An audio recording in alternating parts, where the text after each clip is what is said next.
میرے والد ہمیشہ سفر میں رہتے تھے، اس لیے وہ میری ماں کو کسی محفوظ جگہ پر چھوڑنا چاہتے تھے۔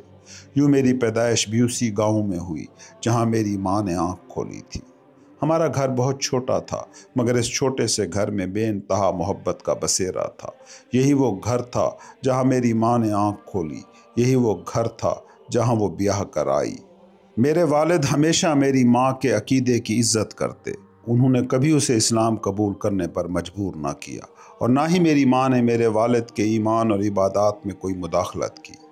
البیلی کا یہ گاؤں ایک رومی بستی تھا، جہاں مسیحی باشندے ابتدا میں میرے والد کو قبول کرنے کے لیے تیار تھے، مگر آہستہ آہستہ وہ ان کے خلاف ہو گئے۔ ان کے دلوں میں تعصب کی وہی چنگاری دوبارہ بھڑکنے لگی جو صلیبی جنگوں کے دوران جلائی گئی تھی۔ اور جہاں تک میرا سوال تھا، میرے والدین نے یہ فیصلہ کیا کہ چھوٹی کرسٹینا جب بڑی ہو جائے تو اپنے دین کا فیصلہ خود کرے۔ میری ماں نے جب میرا نام رکھا تو دل میں سوچا، بچے اپنی ماں کے دین پر ہوتے ہیں۔ زندگی کا کارواں وقت کے دریا میں آہستہ آہستہ بہتا جا رہا تھا۔ خوشیوں سے معمور اس چھوٹے سے گھر میں میں ایک ننھی تتلی کی مانند تھی۔ ہر کوئی مجھے چاہتا، ہر کوئی مجھے اپنے حصے کی محبت دینا چاہتا تھا۔ میرے گالوں پر بوسے، میرے ہاتھوں پر شفقت میرے والدین کے دلوں میں خوشیوں کا دریا بہا دیتے تھے۔ میں خاندان کی پہلی اولاد تھی، دبلی پتلی نٹ کھٹ، کبھی چین سے نہ بیٹھنے والی، بلیوں کا پیچھا کرنے والی۔ جہاں کوئی درخت دیکھتی چڑھ کر سب سے اونچی شاخ پر بیٹھ جاتی اور وہاں سے سرسبز میدانوں کو دیکھنے میں محو ہو جاتی۔ میرے والد میری ان شرارتوں پر حیران ہوتے اور ہنستے ہوئے کہتے، یہ بالکل کسی لڑکی جیسی نہیں لگتی۔ گڑیا سے کھیلنے کی بجائے لڑکوں کی طرح دوڑتی ہے، کودتی، اچھلتی پھرتی ہے۔ جب والد اپنے قافلے کے ساتھ سفر پر روانہ ہوتے تو میں پیچھے کھڑی رو رو کر ان کو ہاتھ ہلاتی، اور جب وہ واپس آتے تو ان کے گلے لگ جاتی اور ان کے تھیلے میں چھپی اپنی مٹھائیوں کو اپنی چھوٹی چھوٹی ہتھیلیوں میں بھرتی۔ میری ماں ہمیشہ میری شرارتوں سے پریشان رہتی۔ جب میں باغ میں چھپ جاتی تو پورا محلہ مجھے تلاش کرنے نکال آتا۔ مجھے کبھی بھی گھر واپس جانا پسند نہ تھا، چاہے رات کا اندھیرا ہی کیوں نہ چھا جائے۔ میں ہمیشہ پرندہ بننے کا خواب دیکھتی، جو آسمان میں پرواز کرتے ہوئے دنیا کو دیکھ سکتے تھے، چاہے وہ عقاب ہو، باز ہو، چڑیا ہو، یا پھر کوئی پرواز کرنے والا پرندہ۔ مجھے بس پروں کی آرزو تھی کہ میں اڑوں اور آزاد ہو جاؤں۔ یہ میرے بچپن کی معصوم خواہش تھی، جسے شاید شمس پہلے ہی جان چکے تھے۔ اسی لیے وہ اکثر مجھ سے مذاق میں کہتے تھے، میری ننھی چڑیا۔ جب میں بڑی ہوئی تو شمس کی چڑیا بن گئی، مگر بچپن میں میں اپنے والد کی تتلی تھی۔ وہ ہمیشہ مجھے تتلیوں کی کہانی سناتے اور میں انہی کہانیوں میں کھوئی رہتی۔ ایک چھوٹی سی تتلی اونچے اونچے پہاڑوں کے درمیان بسی ہوئی تھی۔ جیسے ہی وہ اپنے خول سے نکلی تو اپنے نازک پروں سے اڑنے کی کوشش کرنے لگی۔ ہر پر ہلانے پر زندگی کی خوشی اس کے اندر دوڑنے لگتی۔ وہ جلد از جلد پرواز کرنا چاہتی تھی اور دور کسی نئی دنیا کو دیکھنا چاہتی تھی۔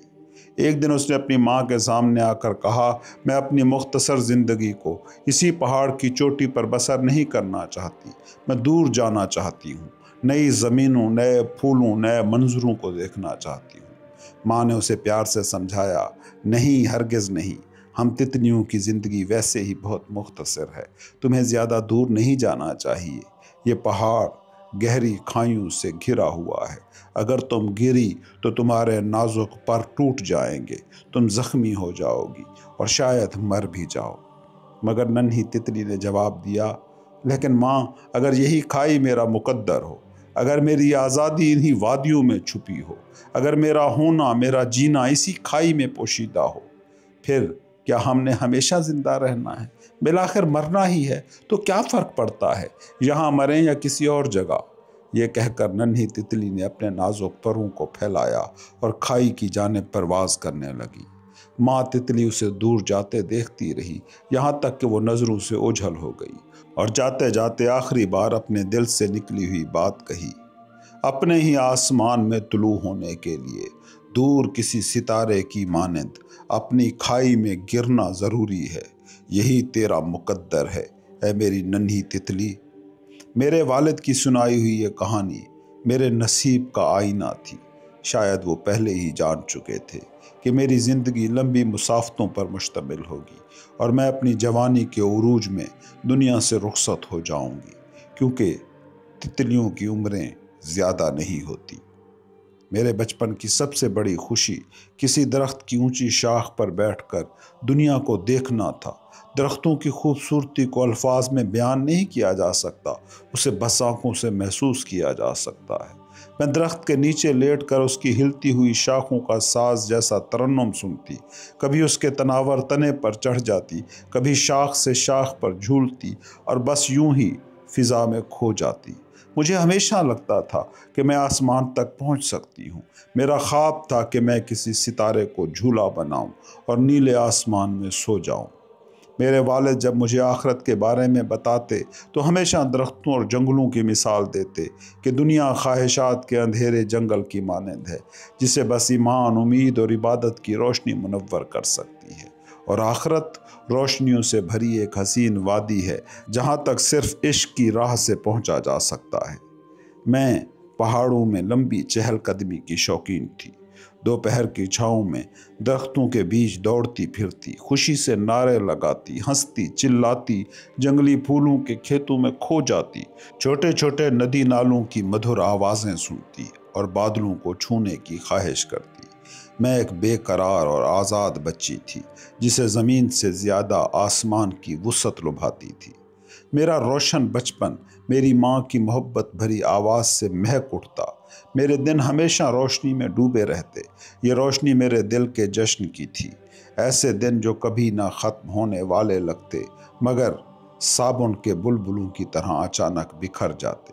پیچھے بس ایک ہلکی سی تھکن، کچھ نادان خواہشیں اور شفق کے رنگ میں لپٹی خوابوں کی گرد چھوڑ جاتے۔ میری ماں مجھے کہانیوں اور لوریوں سے سلاتی تھی۔ میری سب سے پسندیدہ کہانی تھی غریب عورت اور اس کی بیٹی۔ یہ کہانی کچھ یوں تھی۔ ایک غریب عورت اپنی ننھی بیٹی کو گود میں لیے کھیتوں میں بھٹک رہی تھی۔ راستہ بھول چکی تھی، بھوک اور پیاس سے نڈھال تھی۔ دن گزر گئے مگر انہیں کچھ کھانے کو نہ ملا۔ بالآخر ایک چرواہا انہیں ملا۔ چرواہے نے ان کے حالات دیکھ کر ان پر ترس کھایا اور تھوڑی سی روٹی دے دی۔ ماں نے ایک نوالا تک نہ کھایا، بس اپنے سوتے ہوئے بچے کے جاگنے کا انتظار کرتی رہی۔ جب بیٹی نے آنکھیں کھولی، ماں نے مسکراتے ہوئے روٹی اس کی طرف بڑھا دی۔ بیٹی نے کہا، ماں تم بھی کھاؤ، تم بھی تو بھوکی ہو نا۔ ماں نے خود کچھ نہ کھایا، بس نرمی سے کہا، میں کھا چکی ہوں بیٹی، تم کھاؤ۔ یوں اس نے اپنی بیٹی کو پوری روٹی کھلا دی اور خود بھوکی رہ گئی۔ یہ کہانی میرے دل پر ایسی نقش ہو گئی کہ زندگی بھر جب بھی کسی بھوکے انسان کے بارے میں سنا، میرا دل بے چین ہو گیا اور میں دوڑ کر اس کی مدد کے لیے پہنچ گئی۔ جس علاقے میں ہم رہتے تھے وہاں ایک مسلمان مرد اور ایک عیسائی عورت کی شادی کبھی بھی لوگوں کو قبول نہ ہوئی۔ لوگ چپ کے باتیں کرتے اور اب تو وہ باتیں میرے ماں باپ کے دل میں چبھنے لگی تھی۔ یہ آسان نہیں تھا، دو مختلف مذاہب کے ماننے والوں کا ایک ہی چھت کے نیچے رہنا، اور پھر ان کا بچہ جسے لوگ سمجھتے تھے کہ وہ بیچ میں کہیں اٹک گیا ہے۔ جب عیسائی عورتیں ہمارے گھر آتی اور وہ میرے باپ کی نماز کے لیے بچھی ہوئی جائے نماز دیکھتی یا وہ قرآن پاک دیکھتی جو میرے والد ہر روز پڑھتے تو وہ میری ماں کو طعنے دیتی، اور میرے والد کا حال بھی مختلف نہ تھا۔ گھر میں حضرت مریم اور حضرت عیسیٰ کی تصاویر اور مجسمے دیکھ کر کوئی مسلمان دوست ہمارے دروازے پر قدم رکھنے کے لیے تیار نہ ہوتا۔ مسلمانوں کے نزدیک ہمارا گھر ایک گرجا تھا اور عیسائیوں کے نزدیک ایک مسجد۔ دونوں فریقوں کے ماننے والے ایک دوسرے کی عبادت خانے میں جانا تو دور، ان کے سامنے سے بھی گزرنا پسند نہ کرتے تھے۔ یہ ساری الجھنیں، لوگوں کی سخت نظریں، شاید یہی سب کچھ ہمیں قسطنطنیہ لے جانے کی وجہ بنا۔ میرے والد نے کبھی یہ بات زبان پر نہ لائی، لیکن میں جانتی تھی یہی اصل وجہ تھی ہماری ہجرت کی۔ وہ ہمیشہ یہی کہتے کہ یہاں قالینوں کی تجارت ٹھیک نہیں چل رہی، قسطنطنیہ میں کاروبار بہتر ہوگا، لیکن حقیقت یہ تھی کہ یہاں کی گھٹن، یہاں کی تلخ نگاہیں، یہاں کی بے رحم سرگوشیاں انہیں توڑنے لگی تھیں۔ لمبی اور تھکا دینے والی مسافت کے بعد ہم ایک بہت بڑے بازنطینی شہر میں داخل ہوئے جو ہماری پچھلی چھوٹی بستی سے بہت مختلف تھا۔ یہاں لوگوں کے خاندانی مذہبی اختلافات کوئی بڑی بات نہ تھے۔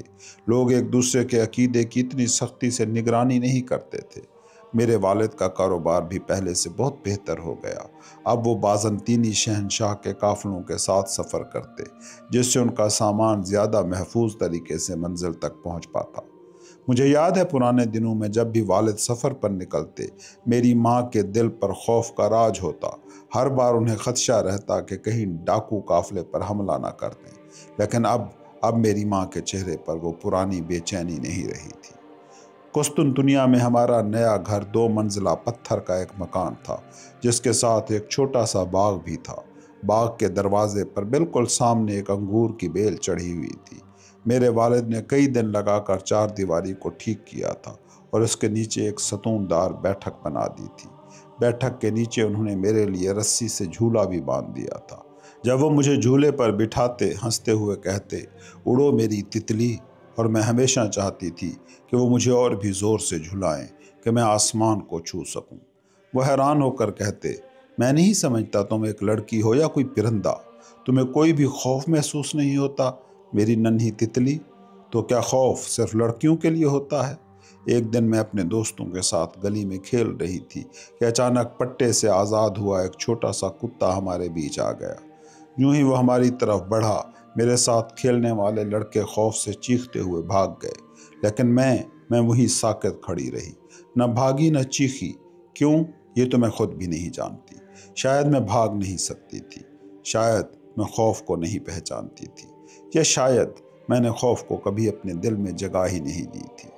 وہ ننھا سا کتا میرے کپڑوں کو سونگھتا، میرے ہاتھوں کو چھوتا رہا، اور میں بس وہیں کھڑی اسے دیکھتی رہی۔ اسی لمحے اس کا مالک دوڑتا ہوا آیا اور میری ننھی جرت دیکھ کر مسکرا دیا۔ شاباش بیٹی کہہ کر اس نے میرے سر پر شفقت سے ہاتھ پھیرا۔ گھر لوٹ کر جب میں نے یہ قصہ ماں کو سنایا تو وہ گھبرا کر بولی، کیا ضرورت تھی گلی میں یوں رکنے کی؟ اگر کچھ ہو جاتا تو اب تم گھر کے باغ میں ہی کھیلا کرو۔ اگر تمہیں کچھ ہو جاتا تو میں تمہارے بابا کو کیا کہتی؟ میں ان کی فکر کو سمجھتی تھی، لیکن ایک سوال میرے ذہن میں گونجتا رہا۔ یہ سزا اس لیے ہے کہ مجھے کچھ ہو سکتا تھا، یا اس لیے کہ اگر کچھ ہو جاتا تو بابا کو دکھ ہوتا؟ اور اگر بابا کے ساتھ کچھ ہو جاتا، اگر ان کے ساتھ کوئی حادثہ پیش آتا اور ہم سب کو بے حد رنج پہنچتا؟ میں یہ سب سوچتی رہی۔ میرے دل پر جمی برف۔ قسطنطنیہ۔ زخم اب رسنا چھوڑ چکا ہے، ہم اب سایوں سے محروم ہو چکے ہیں۔ بندگی جنت کے بدلے بھی قربان نہیں کی جا سکتی۔ اگر قربانی دینی ہے تو صرف اللہ کے لیے ہونی چاہیے، اللہ کا بندہ بننے کے لیے، لیلا کا غلام بننے کی کوئی ضرورت نہیں۔ قسطنطنیہ، میرا گاؤں، میری مانوس دنیا، میرا پرانا آشیانہ، ان سب کو پیچھے چھوڑ کر میں اس اجنبی بازنطینی شہر میں آ بسی تھی۔ پتھروں کی سیاہ دیواروں میں قید، بھاری خاموشی میں ڈوبی گلیاں جیسے کسی گہری آہٹ کے انتظار میں ساکت کھڑی ہوں۔ یہاں کی ہوا میں وحشت بسی ہوئی تھی، حملہ آور صلیبی لشکروں کا غصہ، دیواروں سے ٹکرا کر واپس پلٹتی سمندری طوفانوں کی گرج، ہر شے مجھے اجنبی اور بے رحم محسوس ہوتی تھی۔ میں یہاں کبھی خود کو نہیں پا سکوں گی، یہ سوچ کر ہر لمحہ میرے دل پر منجمد برف کی تہ چڑھ جاتی تھی۔ ہر اتوار میں ماں کے ساتھ چرچ جاتی، لیکن وہاں بھی ہم تنہا تھے۔ میرے باپ کا مسلمان ہونا ہمیں ہمیشہ دوسروں کی نظروں میں ایک اجنبی سایہ بنا دیتا۔ عبادت کرتے وقت بھی لوگ ہم سے دور کھڑے رہتے، ہمارے قریب آنے سے گریز کرتے، جیسے ہمارا وجود ان کے ایمان کو داغدار کر دے گا۔ مجھے حیرت ہوتی تھی، کیوں؟ آخر ایمان کا معیار کیا تھا؟ میرے والد نے ہمیشہ ہمیں سکھایا تھا کہ اللہ کی پہچان کے کئی رستے ہیں، اہم یہ نہیں کہ تم کس رستے پر ہو، اہم یہ ہے کہ تم اپنے رب کی عبادت کیسے کرتے ہو۔ پھر وہ اتوار بھی آیا جب ماں اور میں سینٹ جارج چرچ جانے کی تیاری کر رہے تھے۔ میں نے وہی سادہ لباس پہن لیا جو کل پہنا تھا، مگر تب ہی والد نے ماں سے پوچھا، تم چرچ میں عام کپڑوں میں کیوں جا رہی ہو؟ میری ماں چونک گئی، ان کپڑوں میں کیا برائی ہے؟ وہ پہلے اپنے لباس کو دیکھنے لگی، پھر میری طرف دیکھ کر حیران رہ گئیں۔ والد نے ماں سے کہا، تم اللہ کے حضور جا رہی ہو، اس سے رحم اور عنایت کی التجا کرنے، تو کیا یہ مناسب ہے کہ عام لباس پہن کر جایا جائے جبکہ تمہیں صاف خوبصورت لباس میں جانا چاہیے؟ ماں نے الجھن میں جواب دیا، کیا اللہ ہماری دعاؤں کو ہمارے کپڑوں کے مطابق قبول کرے گا؟ والد نے اپنی داڑھی پر ہاتھ پھیرا، میرے قریب آ کر نرمی سے میرے بالوں کو سہلایا۔ اس بار وہ ہمیشہ سے مختلف، زیادہ گہرے اور دل سے مسکرا رہے تھے۔ پھر ماں کی طرف مڑے اور ان کی آنکھوں میں جھانک کر بولے، دیکھو، دل کا مالک اللہ رب العزت ہے۔ جب کوئی مہمان ہمارے گھر آتا ہے تو ہم سب سے پہلے گھر کی صفائی کرتے ہیں، ہر چیز کو سنوارتے ہیں، مہمان کے لیے بہترین کھانے تیار کرتے ہیں تاکہ اسے عزت اور محبت سے نواز سکیں۔ تو جب تم اللہ کے حضور اپنی روح کا دروازہ کھولتی ہو، جب تم دل کے دروازے پر اس کا نور مدعو کرتی ہو، تو کیا اسے پیش کرنے کے لیے بھی پاکیزگی، احترام اور خوبصورتی کی ضرورت نہیں؟ ہم مسلمانوں کے لیے ہر نماز سے پہلے وضو اسی لیے ضروری ہے تاکہ ہم پاکیزہ ہو کر اللہ کے سامنے جا سکیں۔ اصل مسئلہ لباس کا نہیں بلکہ احترام کا ہے۔ یہ سب اللہ سے محبت کے اظہار کا ایک طریقہ ہے۔ ماں حیرت سے خاموش ہو گئی۔ ان کے لیے یہ ناقابل بیان تھا کہ ایک مسلمان انہیں بہتر عبادت کے لیے نصیحت کر رہا تھا۔ وہ ہچکچاتے ہوئے بولی، مگر یہ کیسے ممکن ہے کہ ایک مسلمان ہمارے چرچ کی عبادات کی فکر کرے؟ والد نے نرمی سے مسکراتے ہوئے کہا، تم میری بیوی ہو، یہ میری بیٹی ہے، تم دونوں کی نیک عبادات اور بھلائیاں کیسے مجھے متاثر نہ کریں گی؟ والد سچ کہہ رہے تھے اور بچپنے کی معصوم عقل سے بھی میں ان کی بات سمجھ گئی تھی، مگر جب ہم گرجا گھر پہنچے تو وہاں کا ماحول والد کی محبت اور برداشت سے بالکل مختلف تھا۔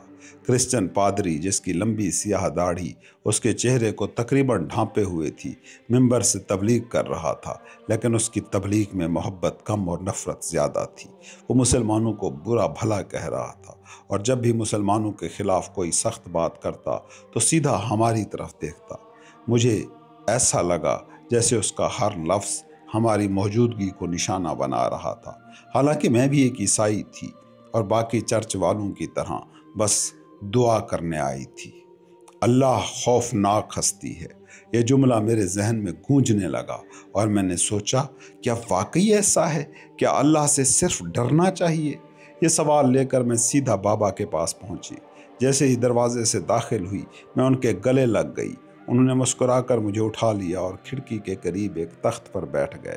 انہوں نے نرمی سے پوچھا، آج کی عبادت کیسی رہی؟ میں سچ کہنا چاہتی تھی، مگر ماں کو تکلیف نہ پہنچانے کے لیے صرف اتنا کہا، اچھی تھی۔ بابا نے میری آنکھوں کی جھجک سے فوراً سمجھ لیا کہ کچھ ٹھیک نہیں ہے۔ مجھے ایک بات سمجھ نہیں آئی چرچ میں۔ کون سی بات؟ اللہ کا خوف۔ کیا اللہ سے ڈرنا چاہیے؟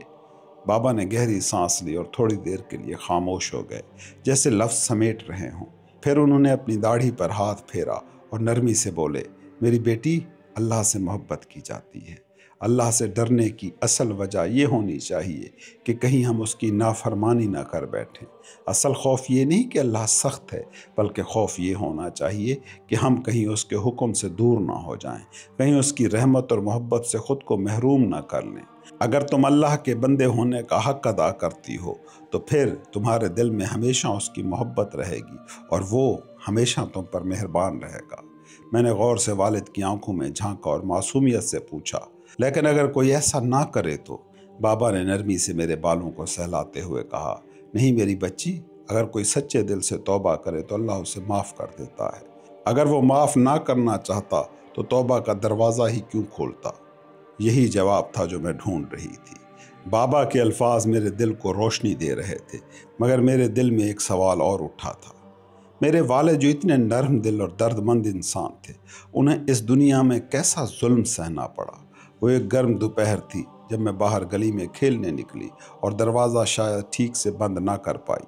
ہوا چلی اور دروازہ آہستہ آہستہ کھل گیا۔ بابا صحن میں بنائے گئے انگور کی بیلوں کے نیچے کھڑے وضو کر کے نماز کے لیے تیار ہو رہے تھے۔ وہ ہمیشہ ظہر کی نماز یہیں پڑھتے تھے، کھلی فضا میں، اللہ کے قریب ہونے کا احساس کرتے ہوئے۔ جیسے ہی میں باہر نکلی میں نے چند رومی نوجوانوں کو دروازے کی طرف بڑھتے دیکھا۔ ان کی چال بوجھل تھی، آنکھیں نشے میں دھت تھیں۔ ان میں سے ایک، جس کا چہرہ چھلی دار تھا، دوسرے کے کندھے پر ہاتھ رکھ کر زور سے بولا، دیکھ رہے ہو یہ مسلمان یہاں بیٹھ کر کیا کر رہا ہے؟ دوسرا شخص حقارت سے ہنسا۔ پھر ان دونوں نے بابا کے صحن میں قدم رکھا۔ میں خاموشی سے پیچھے پیچھے داخل ہو گئی۔